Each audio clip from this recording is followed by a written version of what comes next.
Yun guys, at yun na nga, sa tagal-tagal na pagla-rides, nakakapunta naman na ako dito sa Glorieta, pero pag dito kasi yung book, parang nalalayuan na ako eh. Pero ngayon, nandito ulit ako. Tumanggap ako ulit na ako ng booking dito sa One Ayala. Yan. Dito tayo ngayon, One Ayala. Sa East Street, Makati, 1,800 Metro Manila. Okay, yung compass natin eh, no? Nasa 350 North tayo. Ayan. At tingnan natin kung may papasok ng booking kahit papunta ng Tacubao. Dito tayo sa Ascot, Makati. Ascot, Makati. At waiting tayo sa book kung may papasok. Dito ko nakita yung sa Facebook ng ano, yung dito sa may ano, yung parang hagdan na may tubig. Nag-viral yan yung naligo dun. Kasi sobrang init, may naligo dun. Ewan ko kung bata pa yun. Ano, gusto lang magpa-trending. Kaya ayun. Hanggang hindi pa rin siya natatapos, so may ginagawa pa rin mga establishment dito. Actually, pangalawang booking ko pa lang. Una yung sa atin mula sa kasing-kasing may QC, Kamyas. Kasing-kasing dinala natin dito sa may Malate. Ayan, Malate to ano naman tayo dito sa may One Ayala.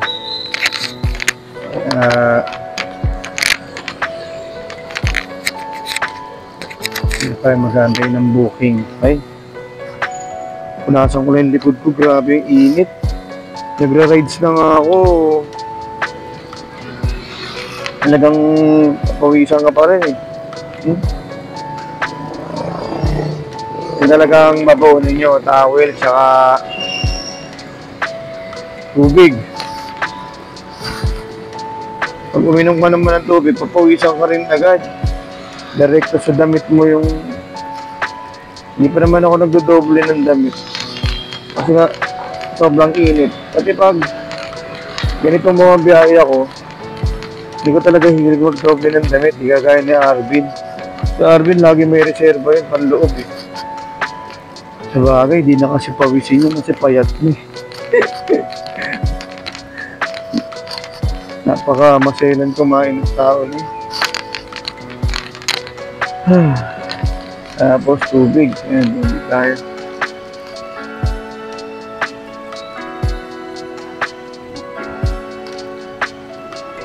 Isang 170 plus, saka isang 90 plus. 94. Ako dalawa pa lang na yun. Buti kami palabas dito sa area na to.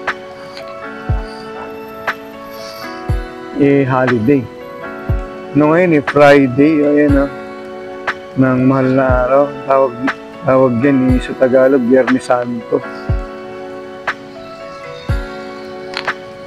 So nakagawi ang tradisyon ng mga Katoliko is ang tawag dyan is Biyernes Santo. Ewan ko lang kung tama ako sa English Good Friday. Correct niya pag mali. Dahil tao lang. Naka-program sa tao yun. Madalas magkamali. Good Friday. Okay. Pa rin pumapasok guys. Kaya isang ikot muna tayo malapit. Shush! Yan. Alright. Alright. Isang ikot munang malapit. Okay, adjust. At yan guys, hindi ko alam na mapapaaga yung pagpasok ng book sa akin doon. Nandito na ako ngayon sa may Mandaluyong yan, Sierra Madre. Sierra Madre Street. Dito ko binaba si Sir sa may Unique Plaza. Ano ba ito? Unique Plaza. Unique Plaza. Ay. Yan, niraya. Petrol gasoline station. Tumatanggap kaya sila ng fleet card. Nasa akin pa yung fleet card na Epe. Gamitin ko sa ano. Ayan. Ayan. Okay guys. Mandaluyong na tayo. Carless yung cashless yung binayad ni Sir. Kaya ganda rin naman. May cashless tayo. Papasukan tayo ng oh shit. Gusto ko magpakalbo para malamig.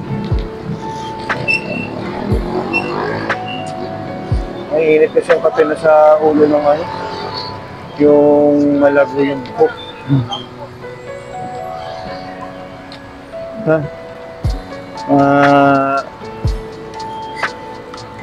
Hindi na uubro to. Pero try ko kayang patabas ng ganun. Ano kayo sasabihin ni Bruno? Try lang ulit. Tignan natin kung hanggang saan yung pasensya nila sa ano ko, no? Sa gupit ko. Ito lang.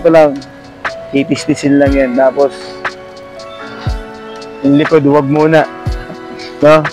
Tignan natin kung hanggang sa abot yung pasensya nila, Hepe.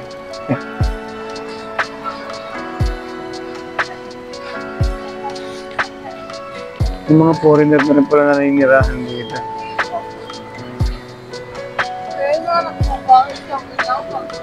Yan. Diba? Mga Bombay.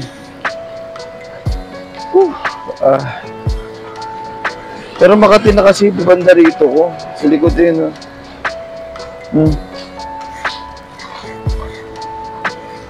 Okay. Update na lang tayo mamaya at tayo muna tayo ng booking dito sa may Mandaluyong. Yan.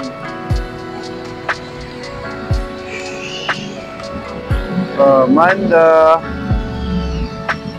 Ganda rin eh. Parang Japan lang eh. Diba? Ayos din ang pasilidad. Mandaluyong. Ay, may hologram pa dun, no? Oh. Shit. LED monitor.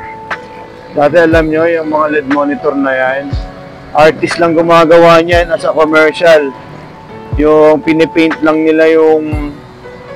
Hindi ko alam kung anong tawag dun, ha. Hindi naman siguro tarpaulin lang basta-basta yun kasi tarpaulin na malaki. Tapos pinipinturahan lang nila yun. Halimbawa, pelikula, halimbawa, Twilight, now showing. Ay, hindi, huwag nyo, masyadong moderno nun. Yung, walang matigas na tinapay sa may init na choco mucho. Ganun. Dinadrawing lang yun, yung mga karakter, yung mga cast ng pelikula, dinadrawing lang nila yun. Tapos, ang galing, kitang-kita mo, doon mo makikita yung ano eh. Tingnan nyo, maglalagay ako ng link dito, yan. Ayan, yan. Halimbawa, yan. Ito, itong pelikula na yan. Diba? Yan. Pinipinta lang nila yan, guys. Linalagyan lang nila ng ano yan. Ito nga, tignan mo, medyo hindi nakamukha to. Diba? Nag-iiba na itsura. Yung mga sinaunang commercial, ganyan lang talaga.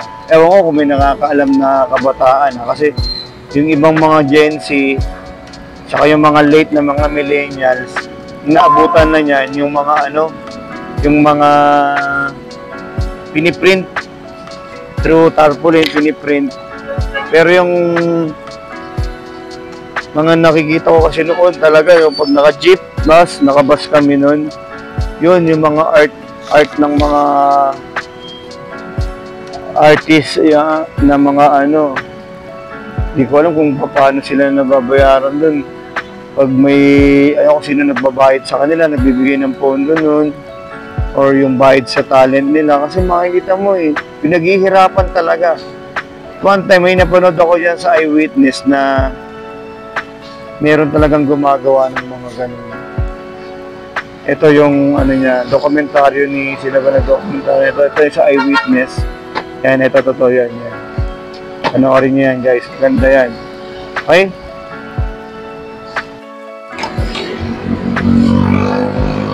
At yun, guys. Okay lang, ikot na ako.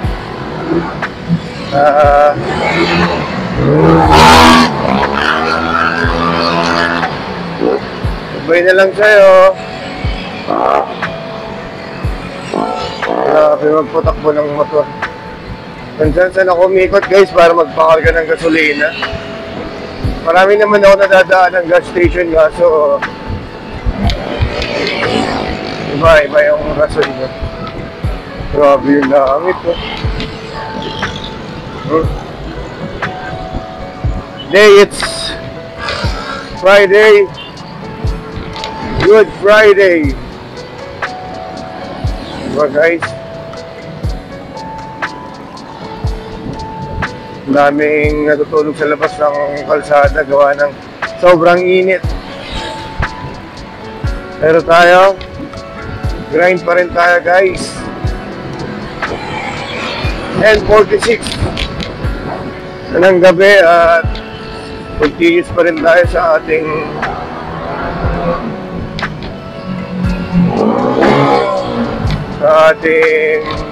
pag-grind. Okay? Walang titigil sa pag-grind. Grind lang ng grind. Okay, guys.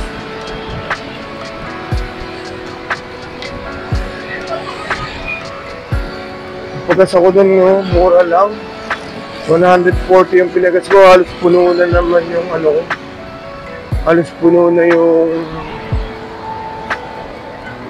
gasolina ko. Yan. Hey guys, refresh yung apps. Ngayon, dami ko papasok, tinanggihan ko Siguro mayroon 10 na yung tinanggihan ko. Tignan natin kung refresh ko muna, At para may pasukan tayo ng booking, okay? Adios. Ito tayo, Mandaluyong, Show Boulevard. At yun na nga, guys, nasa Mabini tayo, sa may Edsol. Yan, may Edsol, ano to? Basta, time travel hotel yun. Time travel hotel. Tapos, medyo may pag-ambon-ambon ng konti. Yan. Ambon-ambon ng konti. Dito tayo sa Cafe Miranda. Medyo nakakabasag yung katahimikan dito, guys. Gawa ng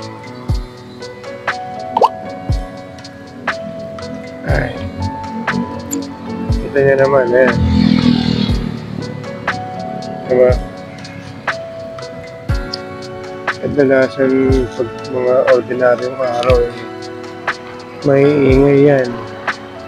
May ingay. Bukas sila pero not operated. Massage and not operated sila. Siyempre, Good Friday, Biyernes Santo. Ayan sa Mabini Road tayo. Ermita. Ayan. Walang tigil operation sila.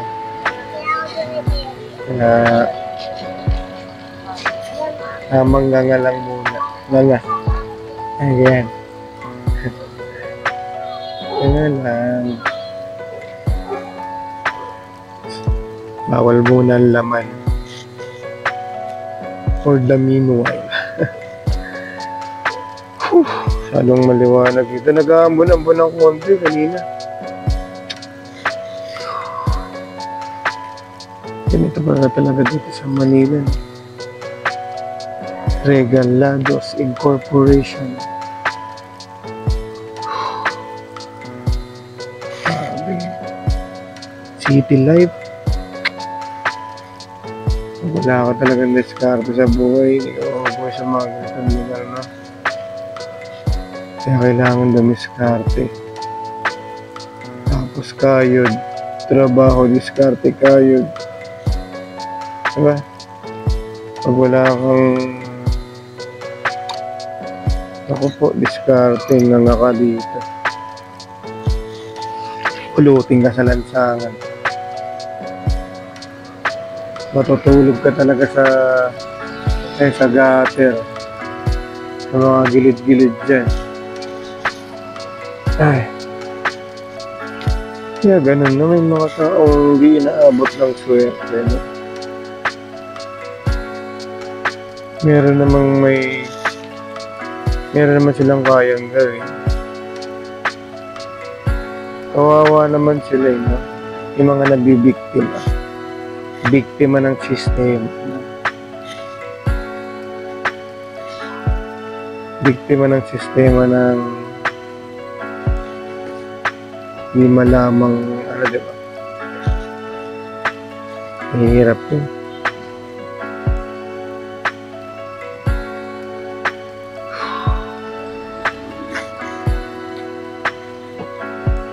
Pero meron pa rin ayun, no? Meron pa rin mga mangilan na tinatawag na walang pangilin. Basta laban ng pera-pera talaga laban. Diba? Sistema.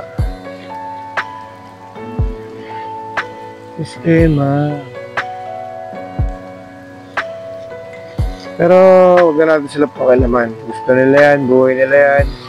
The more na hindi ka nakikialam sa iba, the more na magiging safe ka, wala kang makakaaway. Respeto mo kung anong ginagawa nila, di ba? Kagustuhan nila yan, katawan nila yan. Hanggat hindi ka nila pinakikialaman, wala ka rin dapat i-ano sa kanila.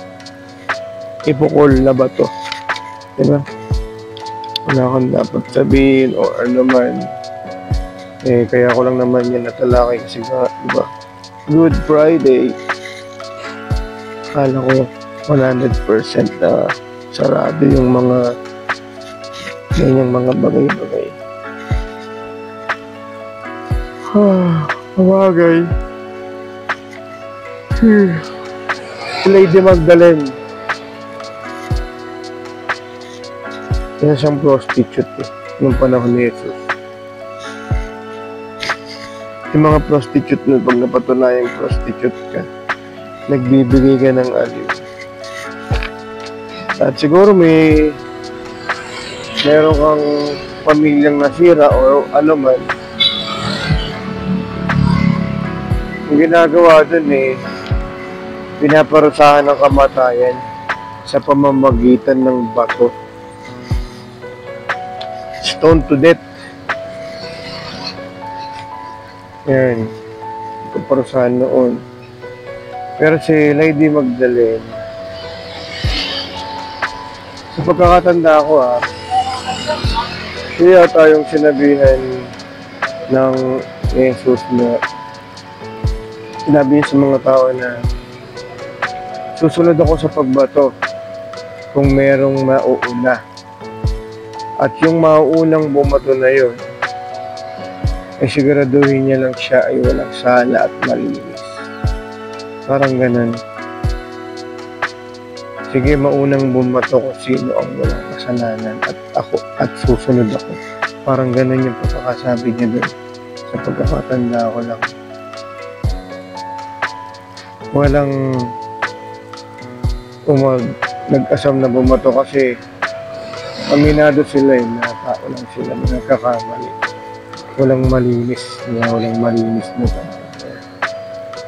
Kaya nasagip si Lady Magdalene sa kaparusahan na dapat ipapataw sa kanya ng mga tao.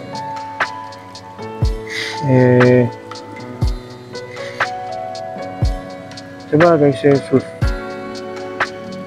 hindi naman niya tinignan si Lady Magdalene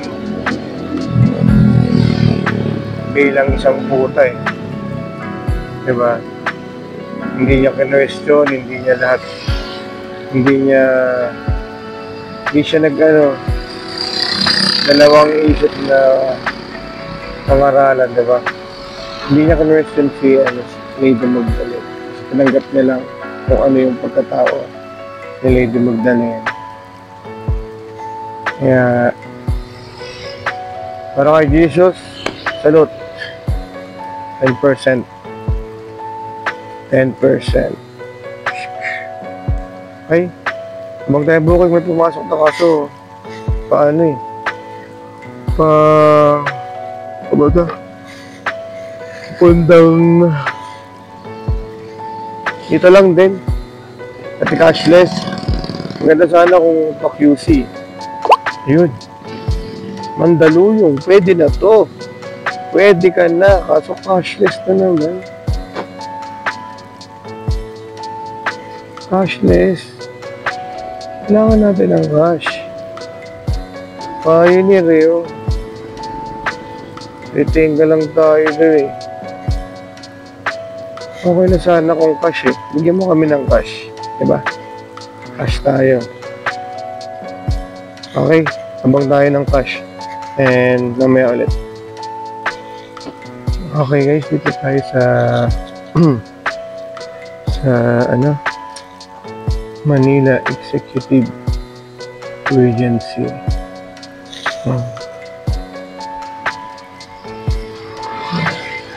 Hello. At may pick up tayo dyan sa Ma'am Cheryl. Ano ba yan? Sa may Arquez Street. Arqueza ba yan? Arqueza Street, Ermita. At si Ma'am Cheryl. Babae. Pagdali natin sa may Makati. Sabi niya, pababa na daw siya. Kaya waiting tayo rito. It's around 12:02. Guys. Pero init pa rin. Nag-aambon nga kanina. Ayan. 1200 J. Jacobo Street, Ermita. Okay.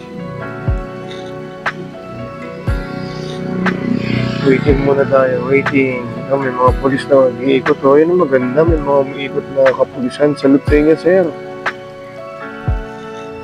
10 yan, 10. Plus 10%, 10. Okay. Yun, dadalhin natin sa may Makati. Hindi ko lang alam kung yan siya ba. Ay, mataas pala to guys. Akala ko mababa na. Akala ko yung ganyan lang. Yung pala.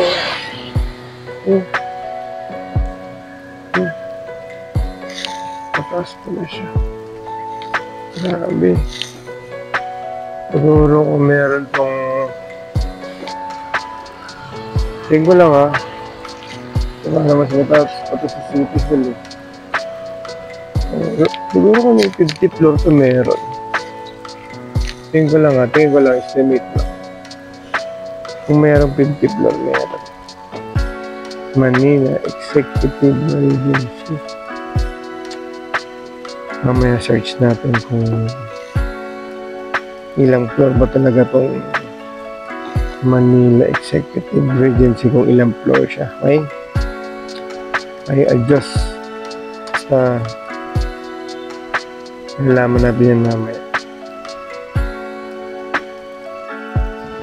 At yun na nga, dito na ako sa may P. Burgos guys, at may ingatid ako rito kusero galing sa may Manila Executive Regency. Yan, dito tayo. Yan, dahil Good Friday, good na good ang Friday natin. Okay? Dahil nandrip yung mga taong unholy. Diba? Unholy. Kaya kahit na Good Friday, nasa good time man sila. Diba guys? Kaya, yun lang naman at diba? Yan, may pumasok. Cubao, Quezon City, sakto, kukunin ko na to. Sakto. Socorro. Okay, guys, kinuha ko na yung yung pa-Cubao. Gusto ko pa sana magtagal dito, pero yan, okay na. Adios. Ay, syempre, Aurora EDSA. Yan, dito tayo ngayon. Aurora EDSA. At kabababa lang ng ating pasahero na si Sir Jericho. Sir Jericho. Dinapos siya dyan sa may Vivaldi. Yan, yung building na yan. Yan yun, Vivaldi. Yan, tama kung ano kakamaliin nga yun, Vivaldi. Ito tayo sa may Accenture, guys. Yan. At galing tayo sa Makati Ave. Sumakto lang talaga yung pagkakabook niya ni Sir. At na naman tayong masasabi doon, talagang sinuwerte tayo pagdating doon. Jackpot, diba? Pang diretso, Cubao kagad. Tingnan natin kung may papasok pang booking at kung malapit lang wala na butas ng ilong kunin natin, or pahinga na tayo ngayon tapos bukas biyahe tayo. Anong maganda niyan? Uwi na tayo, no? Okay, tara, uwi na tayo. Ako lang naman na makakaano yun. Yan na lang. Okay, habang pauwi tayo, tara't magkwentuhan na lang muna tayo. So, meron ako ritong motto na hindi ko pa na-explain. Nangangasim yung panlasa ko.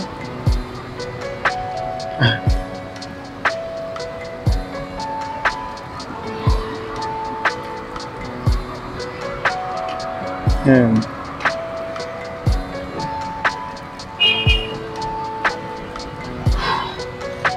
Kwentuhan na lang tayo, guys.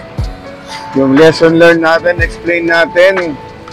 Huwag magbilang ng sisiw pag hindi pa napipisa. Alright. Isang napakagandang kasabihan. Kasabihan ba yan o pinagagalitan ka? O sinisermonan ka? Kasi naririnig ko yan, pinagsisermon yan eh. Pinagsisermon yan ng mga may edad sa atin eh. O huwag ka muna magbilang ng sisiw, hindi pa napipisa ang itlog. Diba? Sisiw hanggat hindi pa napipisa ang itlog, parang ganun. Umaga parang huwag ka munang maging masaya. Hindi mo pa nakukuha. Diba? Parang ganun yung gusto niyang sabihin yan. At siguro, yung mga taong masyadong masiyahin or assuming, diba?